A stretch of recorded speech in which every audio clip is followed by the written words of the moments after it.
Assalamualaikum warahmatullahi wabarakatuh. Alhamdulillah wa kafa wassalatu wassalamu ala rasulil mustafa wa ala alihi wa sahbihi wa man ihtada amma. Jamaah salat subuh yang dimuliakan Allah Subhanahu wa taala. Mari kita senantiasa bersyukur pada Allah Subhanahu wa taala yang telah memberikan begitu banyak nikmat kepada kita. Di antaranya yang paling pokok adalah nikmat iman, nikmat Islam. Kemudian nikmat yang kata Rasulullah SAW sering dilupakan adalah nikmat sehat dan nikmat kesempatan atau waktu luang, sehingga kita bisa melaksanakan kewajiban kita, yaitu salat subuh secara berjamaah. Salawat dan salam semoga tetap tercurah terlimpahkan kepada junjungan kita Nabi Muhammad Sallallahu Alaihi Wasallam serta seluruh keluarga, sahabat dan umatnya yang tetap istiqomah melaksanakan syariat Islam sampai akhir zaman nanti. Pagi ini kita bahas mengenai sifat serakah atau rakus ya. Dalam Islam itu dikenal dengan sebutan al-hirs atau tamak. Rakus atau serakah ini adalah penyakit hati yang berupa keinginan yang berlebihan terhadap dunia atau harta atau jabatan atau makanan tanpa pernah merasa puas dan mengabaikan halal dan haramnya. Nah, sifat ini sangat tercela karena berasal dari iblis. Dalam menghilangkan keberkahan, dapat menghilangkan keberkahan dan merusak akhlak kita. Dalam sebuah hadis an Ka'bain Maliki radhiyallahu an, dari Ka'ab bin Malik radhiyallahu an, ia berkata bahwa Rasulullah SAW bersabda, dua serigala yang lapar yang dilepas di tengah kumpulan kambing tidak lebih merusak dibandingkan dengan sifat tamak manusia terhadap harta dan kedudukan yang sangat merusak agamanya. Hadis ini hadis sahih yang diriwayatkan oleh At-Tirmizi nomor 2376, kemudian riwayat Imam Ahmad, Ad-Darimi, Ibnu Hibban dan At-Tabari dalam Mujamil Kabir. Apa hikmah dari hadis ini? Hikmahnya Rasulullah SAW mengabarkan bahwa ketamakan atau kerakusan manusia terhadap harta dan jabatan pasti akan merusak agamanya. Ketamakan atau kerakusan atau keserakahan manusia kepada harta dan kepemimpinan akan membawa kepada kezaliman, kebohongan dan perbuatan keji. Bahkan hal itu bisa menghalalkan segala cara untuk mencapai tujuannya. Jadi keserakahan, sifat yang ada dalam diri kita, kerakusan, itu semuanya akan merusak akhlak kita, terutama akhlak terhadap sesama manusia. Jamaah salat subuh Masjid Al-Muhajirin yang dirahmati Allah SWT, manusia itu sangat mencintai harta dan akan terus senantiasa mencarinya, dan dia tidak merasa puas dengan yang sedikit. Manusia sangat tamak kepada harta dan panjangnya angan-angan. Sebagaimana Allah Subhanahu wa taala berfirman, "Wa tuhibbuna ma la hubban jamma." Di dalam surat Al-Fajr surat ke-89 ayat 20, yang artinya, dan kamu mencintai harta dengan kecintaan yang berlebihan.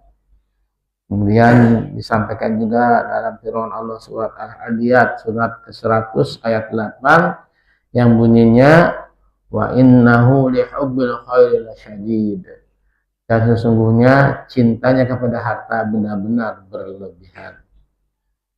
Bahkan hati orang yang sudah tua sekalipun akan menjadi mudah kembali karena dua hal, yaitu cinta dunia dan panjangnya angan-angan. Ini adalah apa yang disampaikan oleh Rasulullah SAW dalam hadis dari Abu Hurairah radhiyallahu anhu. hati orang yang tua renta senantiasa muda dalam mencintai dua perkara. Yang pertama, hidup yang panjang dan cinta terhadap harta. Hadis ini diriwayatkan oleh Imam Bukhari nomor 6420 dan nomor Muslim nomor 1046. Apa yang dimaksud dengan hadis itu adalah bahwa kerakusan, ketamakan itu akan tetap ada dalam diri manusia sampai dia menjadi tua sekalipun. Jadi apa yang disampaikan oleh Rasulullah SAW, bahwa hati seorang tua yang sudah tua, orang tua renta sekalipun, akan menjadi muda dalam mencintai dua perkara tadi, yaitu hidup yang panjang dan cinta terhadap harta kekayaan. Nah, panjangnya angan-angan adalah penyakit berbahaya dan kronis bagi manusia. Dan jika penyakit ini menjangkiti seorang muslim, maka itu akan membawa kepada indikasi yang lebih serius lagi. Misalnya, dia mulai menjauhi perintah Allah SWT. Dia enggan untuk bertaubat, ia lebih mencintai kepada dunia, lupa akan kehidupan akhirat yang abadi, dan membuat hati menjadi keras. Manusia tidak akan pernah puas terhadap apa yang sudah diperolehnya. Dalam hal ini Rasulullah SAW bersabda, sungguh seandainya anak Adam memiliki satu lembah dari emas, niscaya ia sangat ingin mempunyai dua lembah emas. Dan tidak akan ada yang memenuhi mulutnya kecuali tanah. Kemudian Allah mengampuni orang yang bertaubat itu tadi. Hadis riwayat Imam Bukhari nomor 6439 dan Imam Muslim nomor 1048. Dan tidak ada yang dapat mencegah keserakahan manusia, ambisinya, dan angan-angannya kecuali kematian. Oleh karena itu, dalam hadis tadi, manusia disuruh bertaubat kepada Allah SWT atas ketamakannya dan keserakahannya. Dan Allah SWT akan menerima orang yang bertaubat dengan taubat yang ikhlas, taubat yang jujur, dan taubat yang benar. Dalam hal ini Allah SWT berfirman di dalam surat At-Takatsur, surat ke 102 ayat 1-8 yang bunyinya, A'udzubillahi minasyaitonirrajim, Bismillahirrahmanirrahim. Anhaakumut takatsur hatta zurtumul maqabir. Kalla sawfa ta'lamun, tsumma kalla sawfa ta'lamun.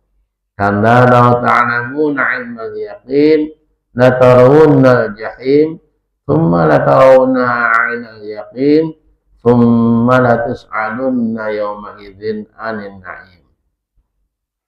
Anhaakumut takatsur, bermegah-megahlah telah melalaikan kamu, hatta zurtumul maqabir, sampai kamu masuk ke liang kubur.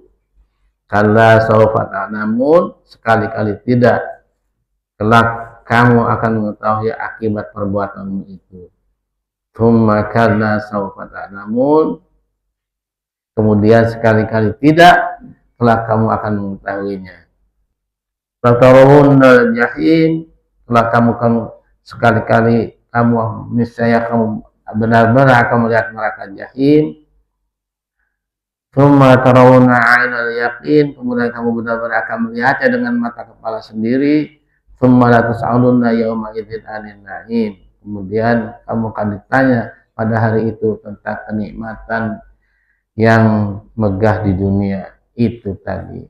Ini peringatan bagi kita untuk senantiasa berlaku qanaah, berlaku tawadu terhadap apa-apa yang diberikan Allah SWT kepada kita. Ikhwatul iman rahimakumullah, berikut ini adalah poin-poin penting yang mengenai sifat rakus dalam Islam. Yang pertama, pengertian dan hukumnya. Rakus atau al-hirs adalah ketamakan yang tidak mengenal batas. Dalam Islam, perilaku ini sangat tercela dan berisiko bagi pelakunya yang menyeret pada tindakan-tindakan yang haram. Yang kedua poinnya adalah bahaya rakus. Yang pertama, bahaya rakus itu adalah hilangnya keberkahan. Nah, sifat tamak ini membuat hati tidak pernah merasa cukup meski harta melimpah. Yang kedua, bahaya dari rakus ini adalah meningkatkan kemunafikan. Cinta harta dan jabatan yang berlebihan dapat menumbuhkan sifat munafik dalam diri masing-masing. Yang ketiga, bahaya rakus ini adalah merusak akhlak dan spiritual. Rakus adalah penyakit hati yang bisa merusak kehidupan spiritual bagi pelakunya. Poin penting mengenai sifat rakus ini adalah kadangkala rakus itu dilakukan terhadap makanan. Nah, Islam itu mengajarkan untuk tidak makan berlebihan. Seorang mukmin cukup makan dengan 1 lambung. Sedangkan orang kafir makan dengan 7 lambungnya. Bagaimana cara mengatasi rakus? Caranya yang pertama adalah tanamkan dalam diri kita sifat qanaah. Qanaah dalam Islam adalah sikap mental ridho, menerima dengan lapang dada dan merasa cukup atas rezeki serta ketentuan yang telah diberikan Allah SWT kepada kita. Sifat ini mencakup upaya maksimal, seraya sabar, serta tidak tamak atau iri terhadap kekayaan orang lain yang menjadi kunci ketenangan hati dan kebahagiaan. Inti pokoknya adalah bahwa ada upaya maksimal dari kita, kemudian rasa sabar untuk tidak tamak atau iri terhadap kekayaan orang lain. Nah, sikap qanaah ini membiasakan diri merasa cukup dengan apa yang dimiliki kita pada hari ini. Kemudian poin pentingnya dari sikap untuk menghindari sikap rakus ini adalah hidup sederhana, menghindari sifat boros agar dicintai Allah SWT. Boros di dalam Islam yang dikenal dengan sebutan israf atau berlebih-lebihan, atau tabzir, dia menyia-nyiakan harta yang dimilikinya, adalah perbuatan yang dilarang keras dan dianggap sebagai saudaranya setan. Kita lihat surat Al-Isra, surat 17, ayat 26 sampai 27 yang bunyinya A'udzubillahi minasyaitonirrajim wa la tubadir tabdira innal mubadzirina kana ikhwana syaitan wa kana syaitana li rabbi kafura. Dan janganlah kamu menghambur-hamburkan hartamu secara boros. Wala tubadzir tabdzira.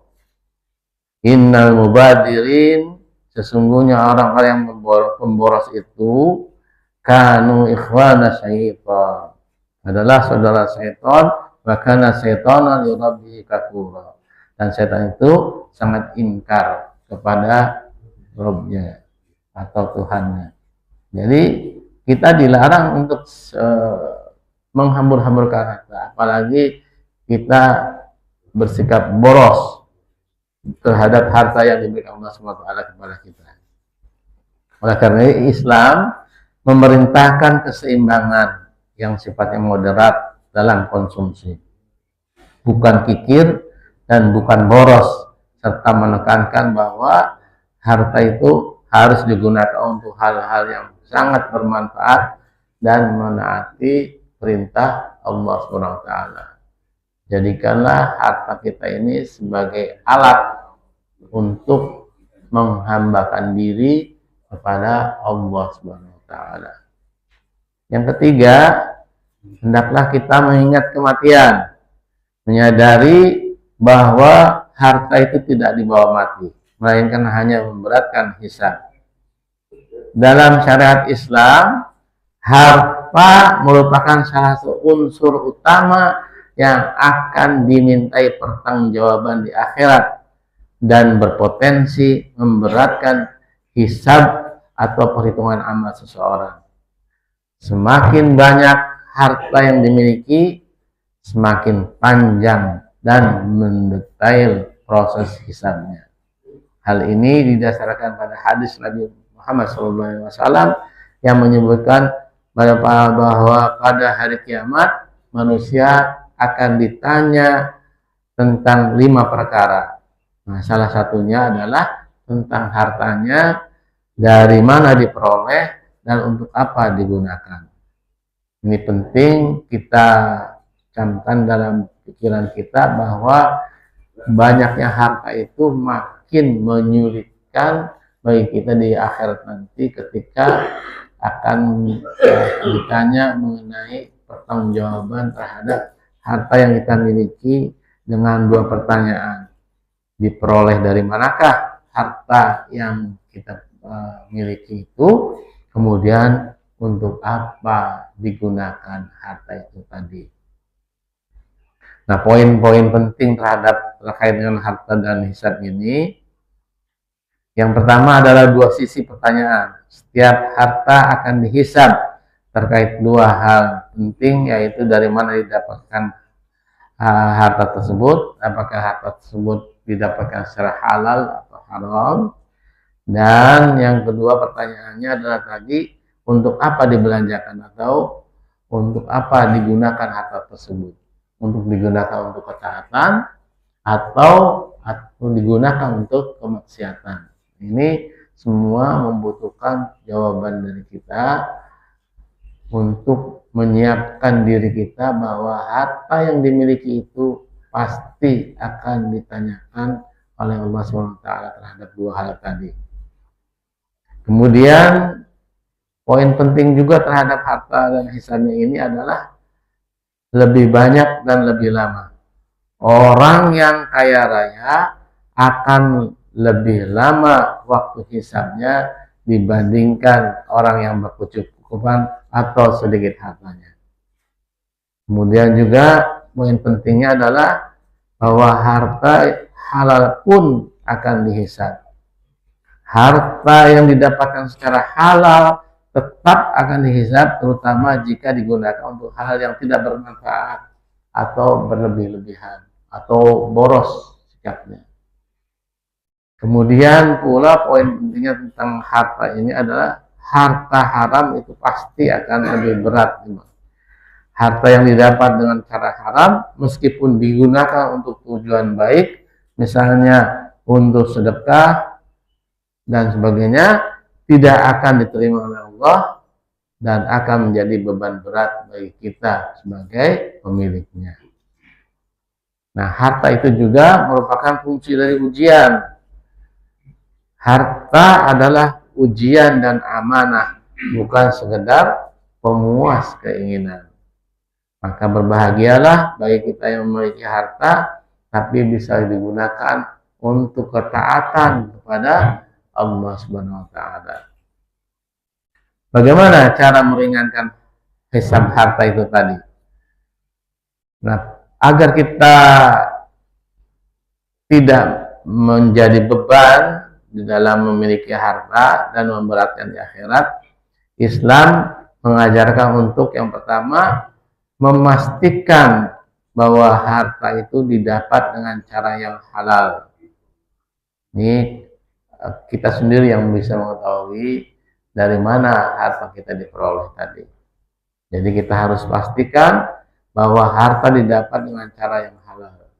Harta yang dibawa pulang dari hasil usaha kita itu diperoleh dari cara yang halal. Bukan hanya caranya, tapi untuk mendapatkannya pun itu kita pastikan bahwa keluarga kita tidak memakan harta yang diperoleh dengan cara yang haram. Kemudian agar tidak menjadi beban atau memberatkan di akhirat nanti, hendaknya kita mengeluarkan yang namanya zakat ketika harta sudah mencapai nisabnya dan waktunya mengeluarkan zakat. Kemudian kalau tidak sampai zakatnya dikeluarkan, paling tidak kita berinfak dan bersedekah. Sedekah itu tidak perlu dengan jumlah yang besar, tetapi cukup dengan proses yang berkelanjutan, sedikit tapi berkelanjutan, artinya continuous. Yang ketiga, dalam hal kita tidak akan menjadi harta itu tidak menjadi berat di akhirat nanti, hendaknya menggunakan harta untuk kebaikan dan ketaatan kepada Allah Subhanahu wa taala. Jadi harta yang kita peroleh itu kita gunakan untuk kebaikan dan ketaatan kepada Allah Subhanahu wa taala. Agar apa? Agar nanti di akhirat tidak menjadi beban bagi kita. Kemudian yang terakhir, bahwa untuk menyelesaikan hisab harta ini tadi, kita tidak menimbun harta, tidak merasa bahwa ini punyaku, ini punyaku, ini punyaku, ini punyaku, sehingga kita merasa bahwa harta yang kita miliki itu seolah-olah milik kita, padahal harta itu adalah titipan dari Allah Subhanahu wa taala dan merupakan ujian bagi kita, bisakah kita menggunakan harta itu untuk kebaikan atau ketaatan kepada Allah Subhanahu wa taala. Dengan mengolah harta sesuai dengan syariat tadi, harta tersebut mudah-mudahan dapat kita transfer ke akhirat dan menjadi penolong, bukan menjadi beban kita. Ini pentingnya bagi kita untuk mengetahui apa yang diperoleh dari harta yang diperoleh, yang kita usahakan tadi. Nah, sifat serakah inilah yang menjaga kita supaya lebih berhati-hati untuk kita gunakan harta kita dengan sebaik-baiknya. Islam memerintahkan umatnya untuk menjauhi sifat serakah atau rakus dan menanamkan rasa syukur atas rezeki yang diberikan Allah Subhanahu wa taala kepada kita semua. Mari kita mencoba diri kita untuk tidak berlomba-lomba mencari harta dengan serakah, sehingga menghalalkan segala cara untuk mendapatkan harta tadi. Semoga hal ini bisa bermanfaat, dan tentunya saya mohon maaf jika hal ini tidak berkenan pada bapak-bapak jamaah semuanya. Rasulullah SAW bersabda, "Man dalla ala khairi falahu mislu ajri fa'ili." Barang siapa yang menunjuki kepada kebaikan, maka dia akan mendapatkan pahala seperti pahala orang yang mengerjakan. Hadis riwayat Imam Muslim nomor 1893. Oleh karena itu, mari kita tutup dengan doa, Rabbana 'alaika tawakkalna wa ilaika nabda wa ilaikal masir. Ya Rabb kami, hanya kepada Engkau kami bertawakal, dan hanya kepada Engkau kami bertaubat, dan hanya kepada Engkau lah kami akan kembali. Barakallahu. Assalamualaikum warahmatullahi wabarakatuh.